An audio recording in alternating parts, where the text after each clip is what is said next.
everybody, it's Lance with Hard to Master, back again with another solo-only video, and today I'm going to be talking about Among Cultists from Gadot Games. Now, I do want to start off by letting you know that this is a review copy that I received from Gadot Games, along with some of the expansions that are for it, but in this video, I'm only going to be focusing primarily on the main game here. Now, Among Cultists is a social deduction kind of party game. It does have a board, and so this is going to be a heavier type board party game.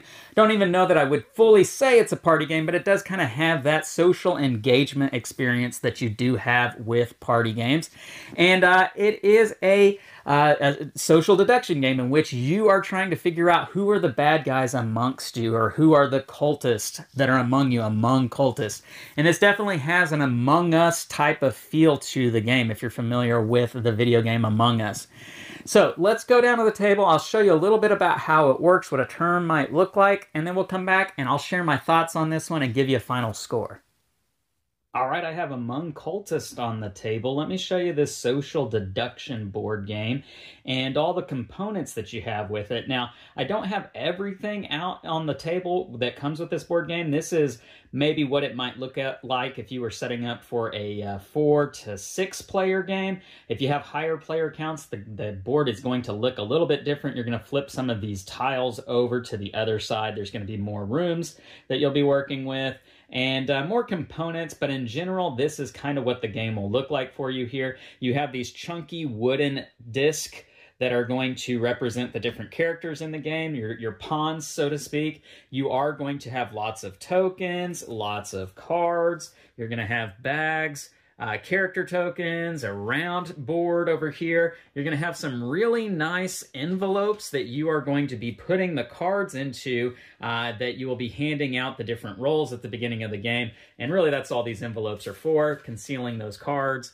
You do have a really kind of cool first player token that is a knife. And yeah, that's what you've got here with this game. Now, as I mentioned, everybody is going to have their own character in the game, and some characters will be living throughout the course of the game, and then other characters may get killed throughout the course of the game, and they will flip their boards over to the ghost side. But whether you're a good guy or a bad guy, you will have one of these boards and keep track of your living status that way. Your character tokens also have a backside to them as well, showing their dead, deceased side.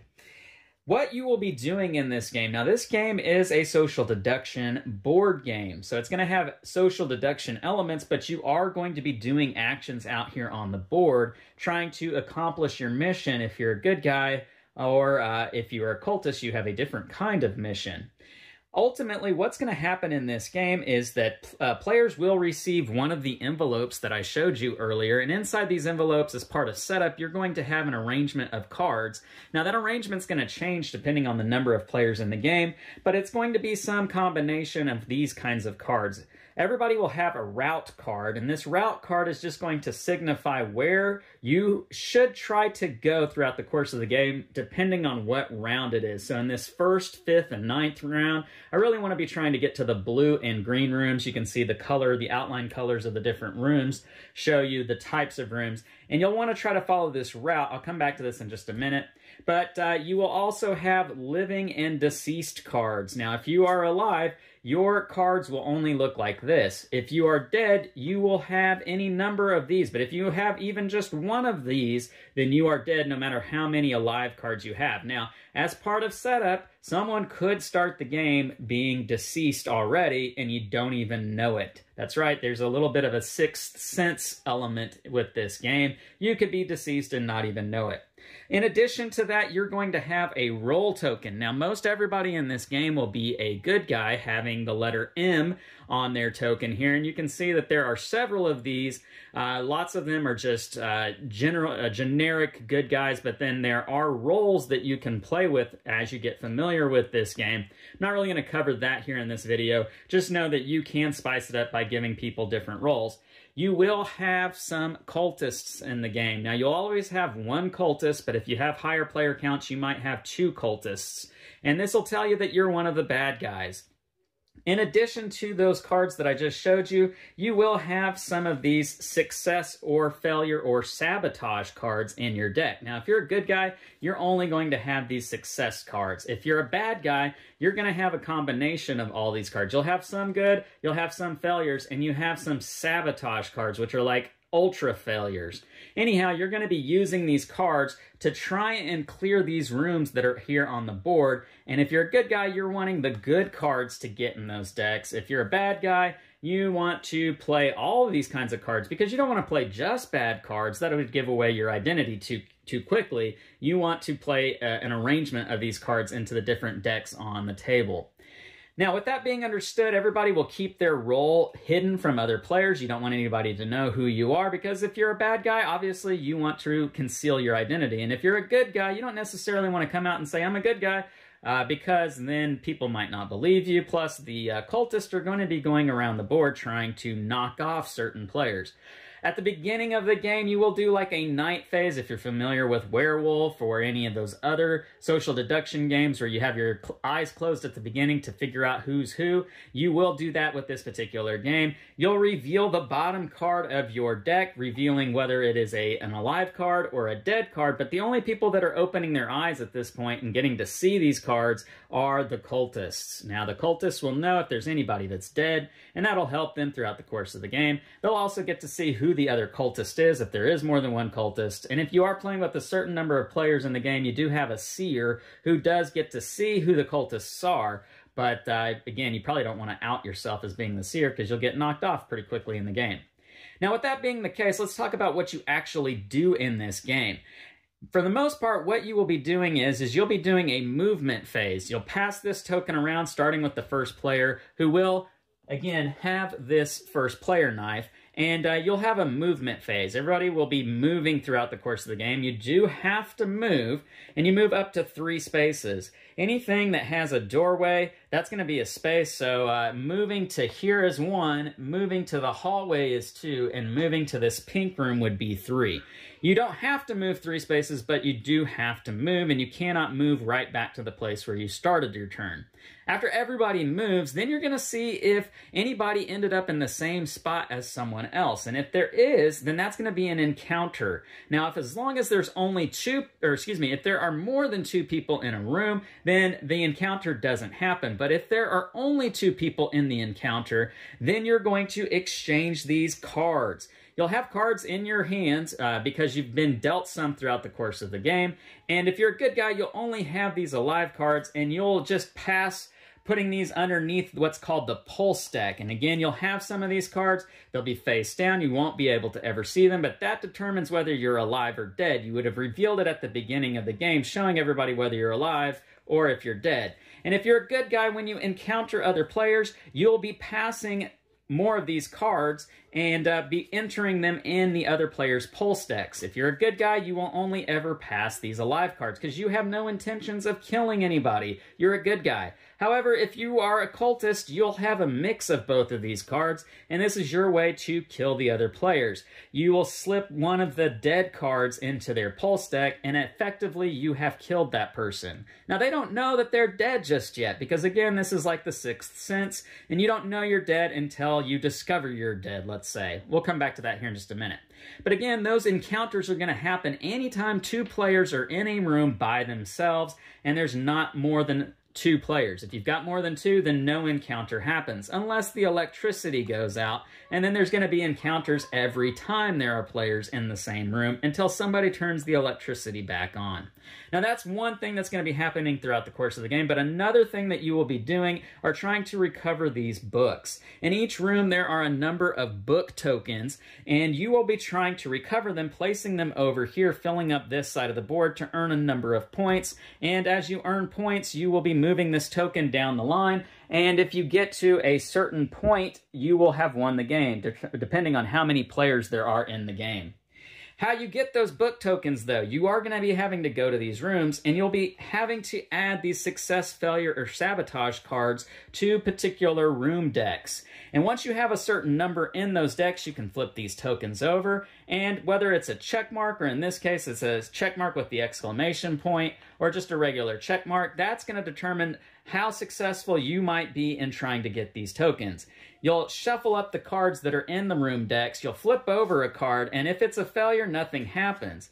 If it is a success, then you will get to move one of those book tokens over to the corresponding track on this side of the board from the room in which you got it from. And if it's a sabotage, then not only are you unsuccessful, but you lose one of the book tokens that are over there. And that can be very detrimental in your attempts to try and get the books to get the points at the end of the game. You will also have other characters that are going to be popping up. There are more cultists that are helping out the bad guys, and these are going to come out when these exclamation points reveal themselves, and you'll be placing them in certain rooms, and essentially you won't be able to do any actions in those rooms until you get rid of these cultists, so you do have to be mindful of that. Now, what I just described with the books and the cards, that can only happen if you are following your route plan. So, in other words, I can only add cards to the decks for the rooms or use the cards to get the books out if I'm in a room that matches my route card with this particular round that we're in. So, in other words, this red room, I can only do that in rounds 2, 6, 10, 4, and 8. I could not do it in one of the odd number rounds, in other words. And that's something that you have to play according to. Now, the cultists do not have to play according to this. They do get a route card, and it's encouraged that you do try to follow along, because if you're not following along with your route card, then it's going to be pretty clear that you might be a cultist, and that would be a dead giveaway. But you don't have to follow along with this route card because you get to break the rules a little bit. I did forget to mention that at the beginning of every round, you are going to have an event that is drawn out of this bag, and this does help you to keep track of the rounds. The events are just going to be special things like the electricity going out, taking out the camera so that you won't be able to check on certain people, because one of the actions you can do if you're in the security room is use the camera to kind of spy on a person, and when you do that, you get to look at their pulse stack to see if they're alive or dead, because dead people won't show up on the camera, they're ghosts. That's another action you can do when you are in a room with another person, is you can check their status, looking to see if they're alive or dead. And if they're dead and you're one of the good guys, you have to tell the truth. You have to say, yep, sorry, you're dead. And now everybody knows that you're dead, and you do have to flip your token over to show that you're dead. You do get to continue to play the game if you're dead. But if you are a cultist, you do not have to tell that person you're dead. You could keep it concealed and just say, yep, you're alive, no worries. And that's another way that the cultists can kind of have some mayhem to the game. You can also call a vote anytime throughout the round, flipping this token over to show that you are saying you want to try and vote somebody out. If everybody is in agreement with that, you'll count on the count of 3. And if you have majority on one particular person, you will oust that person. And if they are a cultist, then you get one step closer to the victory if you're one of the good guys. Anyhow, the way the game comes to an end is if the cultists are able to knock off a certain amount of people, they will win the game. The good guys win the game if they're able to eliminate the cultist, or if they're able to get a number of victory points based on the books that they've recovered before the end of the game. The bad guys can also end the game if the round tracker comes to an end, and the good guys have not won the game by that point. There is one other thing. You do have a portal that the bad guys will be able to unlock with a certain event token, and they can place this token out here that's going to unleash all, hellish things. The good guys will be prompted to want to try and close this portal, but if they aren't able to do so, then that will speed up the end of the game for the bad guys.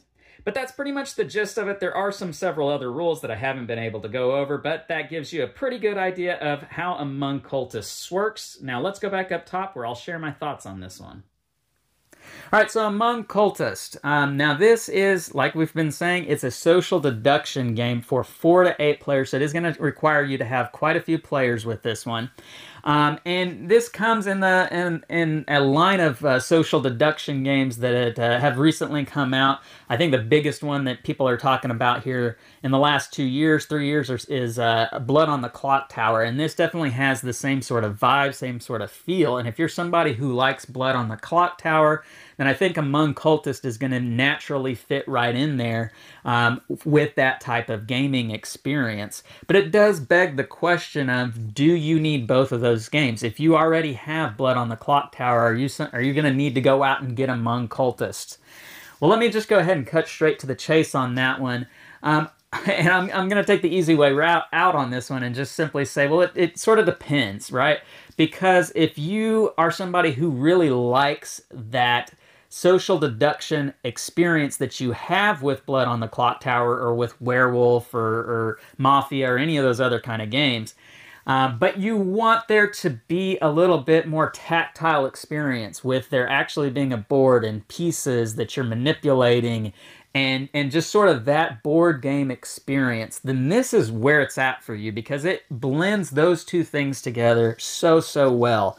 And if that sort of was something that you felt like was lacking in those kind of social deduction party game experiences, then you'll have that with this. And I know what that's like because that's how I am with those kind of games.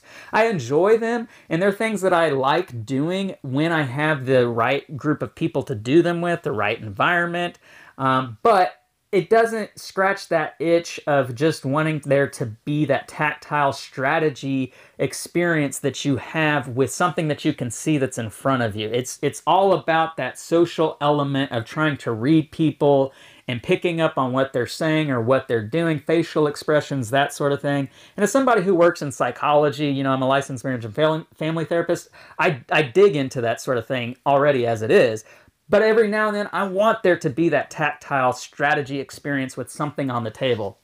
And that's where Among Cultists sort of fills that gap for me. And so I like the fact that this game exists in that world of board gaming with that werewolf, with that Blood on the Clock Tower type gaming. And so I do think this game does need to exist. It does need to be out there because it fills that void that those games aren't able to do. So if that's something that resonates with you, then you might go ahead and pick up this copy and enjoy it and experience what I'm talking about. Is it as good as those other kind of games that I've already mentioned? In some ways, I think it is. You know, I think it does allow there to be a higher level of strategy in figuring out things, right? Like trying to figure out who those cultists are because of what they're doing on the board, where they're moving, the actions that they're taking, that you just can't really experience in those other games that I've mentioned because it's really all just about trying to pick up on those social cues. So I do think this game is better in some of those ways. It does have some cons, though. I'm not going to say that this game is 100% golden. You know, setup for this game is a beast. It does require you to have to know the rulebook front and back. It does require you to have to flip back and forth through lots of different things because there's different stages of setup depending on different player counts. And that's the other factor, too. Depending on how many people you have playing changes the way this game is set up and the way it's played. Incredibly different. I'll tell you, the first time that I played this game was at a convention with a group of people, and I wasn't 100% sure how many people were going to show up for it. And so I'm trying to set up this game in preparation in advance for those people showing up. And little did I know that there were going to be two people that had said they were going to be there that weren't actually there. And so I had to change everything about setup in order to get it to be exactly the way it needed to be for how many people I had showing up. That's a super big con for me because I want to be prepared when I'm running these kind of games. And not that you need to have a GM for this game, but it does really help for somebody to know exactly what's going to be happening with this game. And that changes with the number of players. And so it really kind of throws a wrench into my preparation for this and being able to put on a good show for the people who are going to be playing this with me. So that's a big factor for me. And I will say that there are other games out there that do have that same con with them. But there are definitely games out there that don't have that you can really kind of, you know, somebody's not going to be there. Okay, no problem. We'll move these to the side. Let's get right into the game. You can't do that with this one. So that's an issue for me. But otherwise, I do think that some other issues that maybe kind of, I don't know if they're cons necessarily. They're just saying some things that I wasn't super high on. The gameplay with what you're actually doing on the board is a little repetitive. You know, I'm moving about the board, trying to get to these books, trying to pull cards that are good for me to remove them and move them over to the sideboard. If I'm a good guy anyway, that's what I'm doing. That's all just, a little repetitive, and it's a little bit like it's a side thing that I'm doing. Obviously, the big thing that I'm trying to do is figure out who those cultists are and make sure that they're not killing me and convincing other people of who those cultists are. That's the big thing that you're doing. And so everything else seems to be just a little bit more busy work. And I don't honestly know if I've not yet seen it, that getting those books is a valid way to win the game. It seems like that's a too tall of a task to try and figure out. You're much more likely to win the game trying to figure out who those cultists are and voting them out. But, all that aside, I do think it's still a necessity having something on the board to do to try and figure out who those cultists are. I do enjoy that aspect. I just don't know if it's like something that I constantly want to do the entirety of the game. Hopefully that makes sense. But what I do really like about this game is just what I just talked about, how the board gaming aspect is able to provide me clues into figuring out who's who. And watching the paths people take and the different choices that they make with the actions that are available to you definitely provides a different way to do social deduction gaming. And I think if you're somebody out there who has felt burned by social deduction before because it's just something that doesn't work real well for you because maybe you don't pick up on those social cues, this could be a different experience for you that can re-invite that genre of gaming to you. And so I think you should maybe keep this on your radar as something to try. Now, obviously, this is an expensive game, as is the case with a lot of these other kind of games out there. Blood on the Clock Tower, especially, that's another one that's expensive. So, you do have to factor that into this. Is it worth your bang for your buck with that? Only you can be the judge on that factor. But I will say that I did enjoy my experiences with this copy that was given to me. So that's easy for me to say that this is a review copy that was given to me and I did enjoy it. But I'm letting you know I did enjoy it with those reservations that I mentioned already up to this point. So let's get to my score for this one. Ultimately, where do I come in on this one?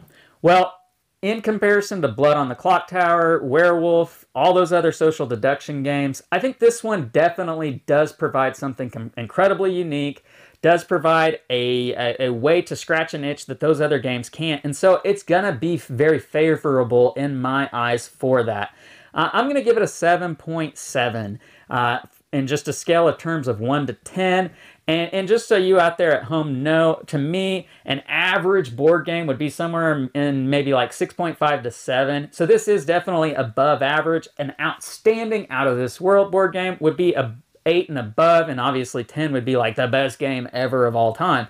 So to just kind of give you an idea of what my range looks like, it is just a little bit below what an outstanding board gaming experience would be like to me. It's really, really good. I don't know that it just completely knocks it and shatters the, my expectations for everything.